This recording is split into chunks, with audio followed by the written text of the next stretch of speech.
Maya, okay, picture this. You're standing in the center of a room, right? But the walls aren't really walls.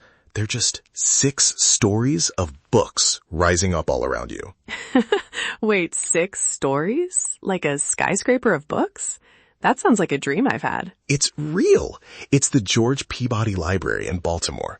They literally call it the Cathedral of Books. It looks like someone took a Victorian dream and built it out of cast iron, gold leaf, and old paper. It is, honestly, it's mind-blowing. Cathedral of Books? I love that.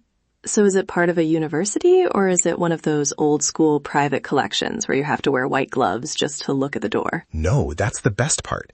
It's part of Johns Hopkins now, but the guy who started it, George Peabody, had one rule. It had to be for the free use of all persons. Really? Even back then? Yeah, 1857. This guy was basically the grandfather of modern philanthropy. He was a merchant who made his fortune in Baltimore, served in the War of 1812, actually helped defend the city from the British, and then decided he wanted to give back. He dropped $300,000 to start the Peabody Institute. In 1857? Wow. I mean, I don't know the exact inflation rate, but that's a massive fortune for the 19th century. It was huge. But okay, here's a little bit of drama for you. They wanted to open it in 1860, but then, well, the American Civil War broke out. Baltimore was right on the border, so everything just stopped. The construction, the planning, all of it stayed in limbo for years. That makes sense. It's hard to build a library when the country is literally pulling itself apart. Exactly. But they didn't just sit on their hands. The librarians, John Morris and Nathaniel Morrison, used that wartime to basically go on the world's most intense shopping spree. A shopping spree? For books? Wait, really? Listen to this. Morris sat down and made a list of 50,000 books. 50,000! And he didn't just pick whatever was cheap. He wanted the best of the best from the US and Europe. He basically said, I don't care how hard it is to find or how much it costs. We are getting these books. He created this blueprint for how academic libraries collect books today. I love that energy. I have a list, I have a budget, and I'm going to find every single one. It's like a scavenger hunt, but for the world's knowledge. Totally. And when the library finally opened in its current building in 1878, it was a masterpiece. The architect Edmund George Lind worked with the librarian to make sure it wasn't just functional, but, well, a cathedral. It has this 61-foot atrium. 61 feet? Yeah, and the ceiling is this latticed skylight of frosted glass, so the whole place is just bathed in this soft, natural light. And the balconies? Maya, they're made of ornamental black cast iron with gold scalloped columns. It's like being inside a giant, ornate jewelry box. It sounds absolutely stunning. I'm imagining the sound in there. You know that specific library silence? It must feel so heavy and peaceful with all that iron and paper. It really does. And the collection is it's a time capsule.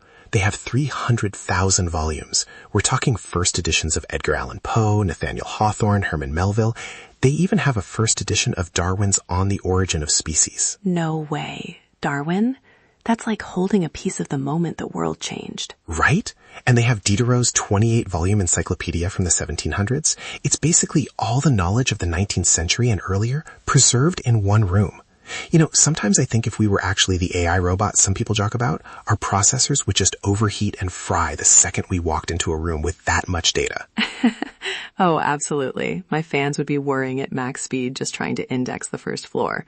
But honestly, it's a good thing we're just two friends talking because I can just appreciate the beauty of it. It's so refreshing to hear about a place that was built specifically to be open to everyone. No gatekeeping, just here is everything we know. Come inside. Exactly. For the free use of all persons. It's such a beautiful sentiment. It really is. You know, if you're enjoying these little deep dives into history with us, you should definitely join the loop. We're here every day exploring things just like this. So maybe hit that subscribe button and get your daily curiosity fix. We'd love to have you back tomorrow. Yeah, come hang out on the porch with us. But back to the library, it's actually a huge event space now too. People get married there. Oh, can you imagine the photos? Getting married in a cathedral of books? Right? Though I'd be the guy accidentally reading a first edition of Moby Dick instead of paying attention to the vows. I can see it now. Leo, the ring. And you're like, hold on, I just found a map of Baltimore from 1820. Guilty as charged. But honestly, it's a sanctuary. In a world that's so digital and fast, a place made of iron and 300,000 physical books, It reminds you that knowledge is something we built together over centuries. That's a lovely way to put it. Well, I think I'm ready for a trip to Baltimore now. I'll pack the bags. Thanks for sharing that, Leo. And thanks to everyone for listening. See you again. Stay curious. Stay curious.